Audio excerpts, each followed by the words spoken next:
নিচে একটি মেইল করেছেন ইকরাম হোসেন খুলনা থেকে। তিনি লিখেছেন, if Imam believe that Allah নিরাকার ও সর্বত্র বিরাজমান and our Prophet sallallahu alaihi wasallam made by Nur, how we follow that Imam in first Salah? How we will join Jamaat with that Imam? Explain this. Okay, professor Ibrahim, আমাদের দর্শকের প্রশ্ন হচ্ছে যে কোন ইমাম যদি এই বিশ্বাস পোষণ করেন যে আল্লাহ নিরাকার এবং রাসূল করিম সাল্লাল্লাহু আলাইহি ওয়াসাল্লাম নূরের তৈরি, তাহলে সেই ইমামের পিছনে ফরজ নামাজ আদায়ের হুকুম কি? জি, কোন ইমাম যদি বিশ্বাস করেন আল্লাহ সর্বত্র বিরাজমান, আল্লাহ নিরাকার বা মুহাম্মদ সাল্লাল্লাহু আলাইহি ওয়াসাল্লাম নূরের তৈরি, তিনটাই কুফরি বিশ্বাস, তার ঈমান নষ্ট হয়ে যাবে। এখানে আল্লাহ সর্বত্র বিরাজমান, এটা হলো হিন্দু বেদ পুরাণের আকীদা বিশ্বাস যে সৃষ্টিকর্তা সর্বত্র সকল কিছুতে পরিব্যাপ্ত এবং বিরাজমান। এটা টোটাল হিন্দু ধর্মের বিশ্বাস, এর কি কুফরি বিশ্বাস।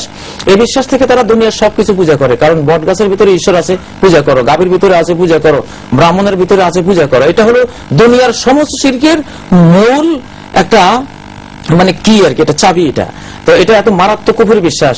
আল্লামা ইবনে খুজামা বলেছেন, কেউ যদি এটা বিশ্বাস করে আল্লাহ সর্বত্র বিরাজমান, তাহলে সে মারা গেলে ইউলকা জুসসাতুহু ফিল মাজবালা ওয়ালা ইউদফান ফি কুবুরিল মুসলিমিন, তার লাশ ডাস্টবিনে ফেলে দিতে হবে, তার লাশ মুসলমানদের কবরস্থানে দাফনও করা যাবে না।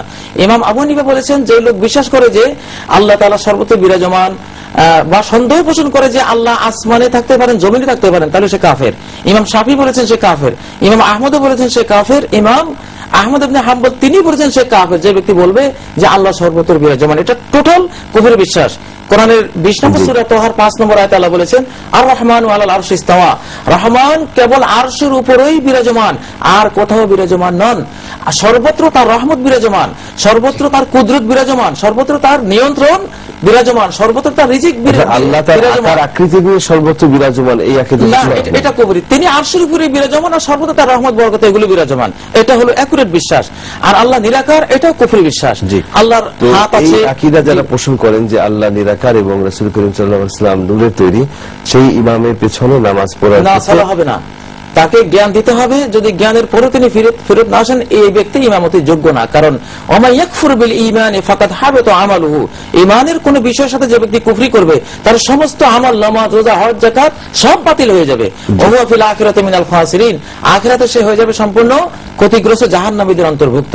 এমন ইমামের পিছনে সালাত জায়েজ হবে না। মুহতারাম, কোরআনে কারিমে 7 বার এসেছে একই আয়াত, আর রহমান আল্লাহ রাব্বাকুল্লাহু আল্লাযী খালাকাস সামাওয়াতি ওয়াল আরদা ফি সিত্তাতি আইয়ামিন সুম্মা ইসতাওয়া আলাল আরশ। আল্লাহ তার আরশের সমাসীন হয়েছেন। কিভাবে একজন ইমাম বিশ্বাস করতে পারে যে আল্লাহ সর্বত্র বিরাজমান? এবং একজন ইমাম বলেছেন যে কোরআনে 1000 আয়াত রয়েছে যে আল্লাহ আরশের উপরে বিরাজমান, আসমানের উপরে বিরাজমান। মুহাম্মদ সাল্লাল্লাহু আলাইহি ওয়াসাল্লাম তো মেরাজের রাতে উর্দু জগতে গিয়েছেন আল্লাহর সাথে, সেখানে সাক্ষাৎকারের জন্য কথা বলার জন্য। কারীম অথবা হাদিস গ্রন্থগুলোতে কোথাও এরকম সুস্পষ্টভাবে উল্লেখ আছে কিনা যে আল্লাহর রহমত সর্বত্র বিরাজমান? ওয়াসিআত রাহমাতি কুল্লা শাই, আমার রহমত সকল কিছুকে বেষ্টন করেছে। হ্যাঁ, রব্বানা ওয়াসিআতা কুল্লা শাই রাহমাতান ওয়া ইলমা, আপনার রহমত আর ইলম সবকিছুকে বেষ্টন করে আছে। এটা তো কোরআনে কারিমে স্পষ্ট। এরপরে তো এটা নিয়ে আর দ্বিমত পোষণ করা হবে, বিতর্কের সুযোগ থাকলো না। এখানে হয়তো কেউ প্রশ্ন করতে পারেন, আল্লাহ তো বলেছেন সূরা কফের মধ্যে, ওয়া হুয়া মাআকুম আইনামা কুনতুম, সূরা হাদীদে আছে যে তিনি তোমাদের সাথে আছেন তোমরা যেখানেই থাকো না কেন।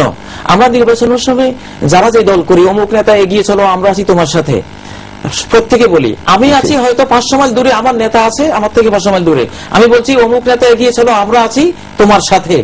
এখানে তোমার সাথে আছে মানে কি গায়ে গায়ে লেগে আছি? না, এর অর্থ হলো আমরা আছি তোমার সাথে মানে তোমার সমর্থনে আছি, ভোট দানে আছি, তোমার প্রচারে আছি।